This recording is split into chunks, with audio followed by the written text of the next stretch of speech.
Haryana D group exam में इस बार science सबसे इम्पोर्टेंट टॉपिक है, क्योंकि 15 नंबर के साइंस के क्वेश्चन पूछे जाएंगे डी ग्रुप में। बहुत से बच्चों को साइंस में ही प्रॉब्लम है और 15 नंबर की साइंस आएगी। तो आज की वीडियो में हम साइंस के जो प्रीवियस ईयर के क्वेश्चन है, जो HSSC द्वारा विभिन्न परीक्षाओं में पूछे गए हैं, वो क्वेश्चन आज की वीडियो में हम करवाएंगे। इन 15 क्वेश्चन में आप ये मान के चलिए कि आपके 12 से 13 क्वेश्चन प्रीवियस ईयर में से सेम टू सेम पूछे जाएंगे। एनटीए ज़्यादा फोकस प्रीवियस ईयर पे करती है, जैसा कि ग्रुप सी के एग्ज़ाम के टाइम किया था। तो अगर आपको साइंस अगर कवर करनी है तो प्रीवियस ईयर सबसे ज़रूरी है। तो बिना देरी की वीडियो को स्टार्ट करते हैं और आज की वीडियो में हम कोशिश करेंगे कि कम समय में ज़्यादा से ज़्यादा आपको क्वेश्चन है वो करवा पाएँ। सबसे पहले हम मैकेनिक्स के क्वेश्चन करेंगे। तो पहला क्वेश्चन है आपका कि उस वैज्ञानिक का नाम बताएं जिसने सर्वप्रथम यह घोषित किया कि पृथ्वी सूर्य के चारों ओर चक्कर लगाती है। तो ये कोपरनिकस ने घोषित किया था। गैलीलियो ने खगोलदर्शी बनाया था और न्यूटन ने बल की गति के 3 नियम दिए थे। एक पिंड जल में 4 डिग्री सेल्सियस पर तैरता है। यदि टेम्परेचर 100 डिग्री सेल्सियस हो तो वह उसका कुछ और भाग जलमग्न हो जाएगा। 4 डिग्री पर आपको पता है कि जल का घनत्व सर्वाधिक होता है। तापमान बढ़ेगा तो घनत्व घटेगा, इसलिए 100 डिग्री सेल्सियस अगर टेम्परेचर होगा तो कुछ और भाग उसका डूब जाएगा।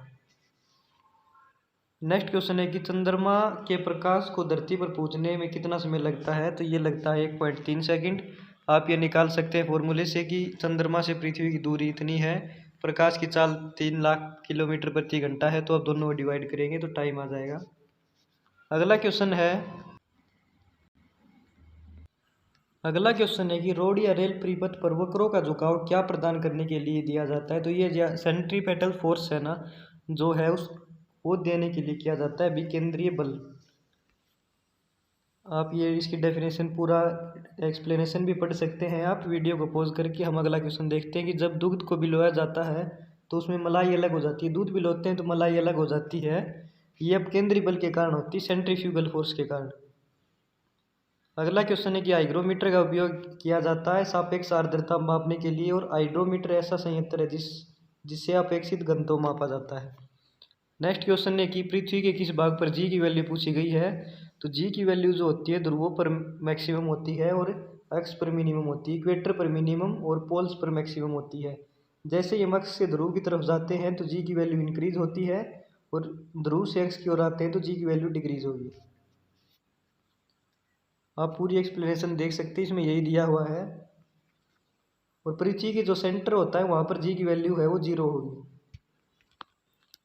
नेक्स्ट क्वेश्चन है कि किस कारण से वर्षा की बूंदें गोली आकार की होती है। तो पृष्ठ तनाव के कारण वर्षा की बूंदें वो गोली आकार की होती है। तो पृष्ठ तनाव होता है कि एक लिक्विड है, उसका एक गुण होता है जिससे वह न्यूनतम क्षेत्रफल में सिमटना चाहता है, इसलिए आकार बूंदों का आकार गोली हो जाता है। अगला क्वेश्चन है कि पल्सर क्या होते हैं। तो पल्सर होता है तेजी से घूमने वाले न्यूट्रॉन तारे।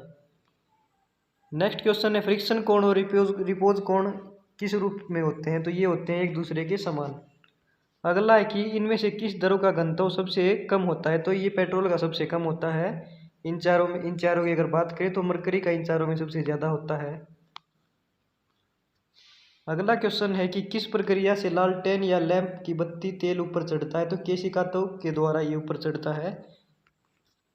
आप इसकी एक्सप्लेनेशन भी देख सकते हैं कि किसी पतली परख नली में द्रव का ऊपर या नीचे होना केशिकातों कहलाता है। लालटेन या लैंप में रखी गई बत्ती एक परख नली की तरह कार्य करती है जिससे तेल ऊपर चढ़ता है। इसके और भी एग्जाम्पल है, जैसे फाउंटेन पेन, ब्लोटिंग पेपर, पौधों में पानी का जड़ से पत्तों तक पहुँचना, ये सारे केशिकातों के उदाहरण हैं। अगला क्वेश्चन है संहति और ऊर्जा के बीच संबंध किसने स्थापित किया था। तो ये आइंस्टीन ने किया था, द्रव्यमान और ऊर्जा के बीच।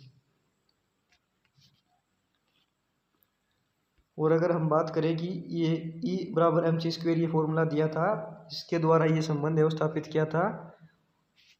प्लांक ने फोटो इलेक्ट्रिक प्रभाव दिया था, डाल्टन ने परमाणु सिद्धांत दिया था, और रदरफोर्ड ने प्रोटॉन और परमाणु नाभिक की खोज की थी। अगला क्वेश्चन है कि पनडुब्बी के अंदर से समुद्र की सतह या भूमि का दृश्य देखने के लिए किसका यूज किया जाता है। पेरिस्कोप का यूज किया जाता है। समुद्र में ज्वार भाटे का कारण होता है सूर्य और चंद्रमा दोनों का आकर्षण होता है समुद्र में ज्वार भाटे का कारण। जो क्वेश्चन इंपॉर्टेंट होंगे उनकी हम आपको एक्सप्लेनेशन हम आपको बताएंगे बाकी आप इसकी PDF भी हम आपको टेलीग्राम चैनल पर प्रोवाइड करेंगे, वहाँ से आप ये पूरी एक्सप्लेनेशन है वो देख लेना। जो क्वेश्चन इंपॉर्टेंट होंगे उनकी एक्सप्लेनेशन हम करवाएंगे, बाकी की आप खुद देख लेना। अगला है कि सौर परिवार में कौन सा ग्रह सूर्य से अधिकतम दूरी पर है, तो ये नेपच्यून है, सबसे अधिक दूरी पर है। आप सभी ग्रहों का क्रम भी देख सकते हैं कि बुध, शुक्र, पृथ्वी, मंगल, बृहस्पति, शनि, अरुण, यूरेनस और वरुण। वरुण यानी नेपच्यून। नेक्स्ट क्वेश्चन है कि कौन सा तारा पृथ्वी का सबसे निकट है, तो सूर्य पृथ्वी के सबसे निकट है। अगला है कि किसी भी तारे की दूरी मापने के लिए कौन सी सबसे उचित इकाई है, तो प्रकाश वर्ष यानी कि लाइट ईयर सबसे उचित इकाई है। और जो कूलाम है वो आवेश का मात्रक होता है और एम्पियर विद्युत का मात्रक होता है। नेक्स्ट क्वेश्चन है कि दो सरल पेंडुलम समान अवधि पर कंपन करते हैं, इसका उचित कारण पूछा गया है। तो इसका उचित कारण है कि उनकी लंबाई बराबर है, किंतु उनके निलंबित कणों का द्रव्यमान समान होना आवश्यक नहीं है। अगला क्वेश्चन है कि कोणीय संवेग की SI यूनिट पूछी गई है, तो किलोग्राम मीटर स्क्वायर पर सेकंड इसका जो कोणीय संवेग है उसकी SI यूनिट है। पानी के गिलास में तैर रहा बर्फ का टुकड़ा जब पूरी तरह पिघल जाता है तो पानी का स्तर उतना ही रहेगा। जल का स्तर समान रहेगा क्योंकि बर्फ का 9/10 भाग जल में पहले से ही डूबा रहता है, इसलिए बर्फ पिघलती है तो जल स्तर समान रहेगा। अगला है कि सौर प्रणाली की खोज किसने की थी, तो गैलीलियो ने इसकी खोज की थी।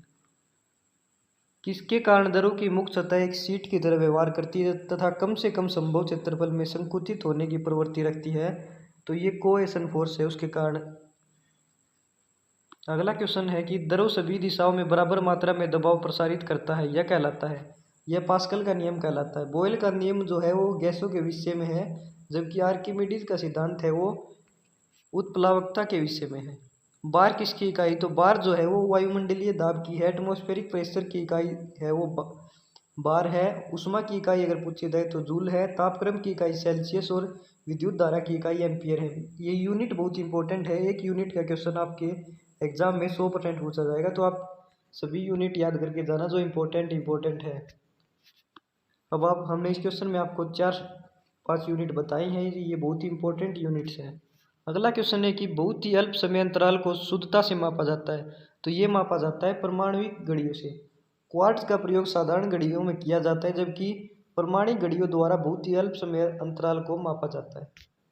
अगला क्वेश्चन है कि अंतरिक्ष में सुदूर गैलेक्सियों का दृश्यावलोकन करने हेतु टेलीस्कोप प्राथमिक रूप से स्थापित किया जाता है पृथ्वी के वायुमंडल में प्रकाश अथवा अन्य विकिरणों को अवशोषण से बचाने के लिए। अगला है कि जब दूध से मलाई अलग हो जाती है तो दूध का घनत्व बढ़ जाता है। दूध का घनत्व 3 चीज़ों पर निर्भर करता है, जल, मलाई, सॉलिड, नॉन फैट। इन तीनों में मलाई का घनत्व सबसे कम होता है, इसलिए जब मलाई का घनत्व अलग हो जाता है तो SNF का घनत्व बढ़ जाता है, जिससे दूध का घनत्व बढ़ जाता है। अगला है कि सड़कों या रेलवे ट्रैक के वक्रों का ढलान दी जाती है, ये क्यों दी जाती है, यह अभिकेंद्री बल प्रदान करने के लिए। ये क्वेश्चन पहले भी आया था ऊपर भी, और ये दोबारा ये क्वेश्चन पूछा गया है SSC द्वारा ही। भूतल पर मौसम गुब्बारा पूर्णतः फूला हुआ नहीं होता, क्योंकि गुब्बारों के भीतर वायु उठने के साथ फैलने लगेगी और यह फट जाता है। अंग्रेज भौतिकी विज्ञानी जॉन जेफरी ने सर्वप्रथम मौसम गुब्बारे का प्रयोग का श्रेय प्राप्त किया था। इस गुब्बारे में या तो हाइड्रोजन भरी जाती है या हीलियम। अगला क्वेश्चन इंपॉर्टेंट है कि दूध का घनत्व को मापते हैं, लैक्टोमीटर से मापते हैं दूध के घनत्व को। हाइड्रोमीटर जो होता है वो अपेक्षित घनत्व मापने के लिए यूज होता है। बैरोमीटर अभी ऊपर बताया था कि वायु दाब मापने के लिए। और आर्द्रता मापी या हाइग्रोमीटर जो होता है वो आर्द्रता मापने के लिए यूज होता है। पानी का घनत्व केरोसिन के घनत्व से अधिक होता है, यदि दोनों को मिलाया जाता है तो ये क्वेश्चन तो आपको पता है, बिल्कुल इजी क्वेश्चन है कि अगर पानी में केरोसिन को मिलाया जाएगा तो केरोसिन पानी पर तैरता है। नेक्स्ट क्वेश्चन है कि कैल्शियम जल की सतह पर तैरता है क्योंकि कैल्शियम जल से हल्का है। कैल्शियम जल की सतह पर तैरता है क्योंकि कैल्शियम है वो जल से हल्का है। अगला है पानी का घनत्व पूछा गया है, 1 ग्राम प्रति सेंटीमीटर क्यूब। दाब की मानक अंतर्राष्ट्रीय इकाई पूछी गई है, तो पास्कल जो है वो प्रेशर की यूनिट है, और एटमॉस्फेरिक प्रेशर की यूनिट वो बार थी, ऊपर आप क्वेश्चन भी आया था। न्यूटन जो है वो फोर्स की यूनिट है। कार्य ऊर्जा की जूल है, और किलो कैलोरी जो है वो ऊष्मा की यूनिट है। अगला है कि डैश ऊर्जा का एक अनवीकरणीय स्रोत का उदाहरण है। तो इसका राइट आंसर है कोयला। तो आप नवीकरणीय स्रोत देख सकते हैं कि जिन ऊर्जा स्रोतों को रिसाइकिल किया जाए उन्हें नवीकरणीय स्रोत बोलते हैं, जैसे कि जल, हवा। और अनवीकरणीय स्रोत वो होते हैं कि जिनकी समाप्ति से फिर से प्राप्त करने में हजारों साल लगे। अगला क्वेश्चन है कि जल का क्वथनांक है तो 100 डिग्री सेल्सियस, और जमनांक बिंदु पूछा जाए तो 0 डिग्री है। न्यूटन की गति संबंधी डैश नियम में कहा गया है कि प्रत्येक क्रिया पर एक समान और विपरीत प्रतिक्रिया होती है। तो न्यूटन का थर्ड लॉ था ये। न्यूटन का जो पहला नियम था उसमें जड़त्व के बारे में बताया गया था, इनर्शिया के बारे में। तीसरा रूल है वो उसमें तैरना, चलना, रॉकेट, नौदन आदि है। इनमें से कौन ऊर्जा का एक प्राकृतिक स्रोत नहीं है? तो बैटरी एक ऊर्जा का प्राकृतिक स्रोत नहीं है। सोलर सेल, बायोमास और हाइड्रो पावर नेचुरल सोर्स है। कतरनी तनाव को डैश से मापा जाता है। तो कतरनी तनाव को किससे मापा जाता है? रेडियन से। अगला एक पास्कल है वो दाब की यूनिट है, कोण की डिग्री है। डैश अदिश राशि का एक उदाहरण है। तो आयतन एक अदिश राशि का उदाहरण है। अनिश्चित दिशा हो तो उसे अदिश राशि होती है, जैसे कि द्रव्यमान, आयतन। और जिसकी दिशा सुनिश्चित हो उसे सदिश राशि बोलते हैं, जैसे वेग, बल, संवेग। ये स्केलर और वेक्टर क्वांटिटी होती हैं। स्केलर क्वांटिटी जिसकी डायरेक्शन का पता नहीं हो वो स्केलर होती है, और डायरेक्शन का पता हो वो होती है वेक्टर क्वांटिटी। तड़ित डैश का उदाहरण है। तो ये इलेक्ट्रोस्टैटिक एनर्जी का उदाहरण है। निम्नलिखित में से किस प्रकार की गति रिजुरेखीय प्रकार की गति का उदाहरण है? तो ये गेंद का उछलना। रेक्टिलिनियर मोशन के बारे में पूछा गया है, तो एक गेंद का उछलना इसका राइट आंसर है। सूर्य की बाह्यतम परत कहलाती है कोरोना। नेक्स्ट क्वेश्चन है कि कौन सा क्षयकारी बल है? तो ये है घर्षण बल। पृथ्वी को कोई धूमकेतु या क्षुद्र ग्रह से बचाने के लिए पृथ्वी का रक्षक कौन है? तो बृहस्पति ग्रह पृथ्वी का रक्षक है। शुक्र को पृथ्वी की जुड़वा बहन कहा जाता है। मंगल धरती पुत्र कहा जाता है मंगल को।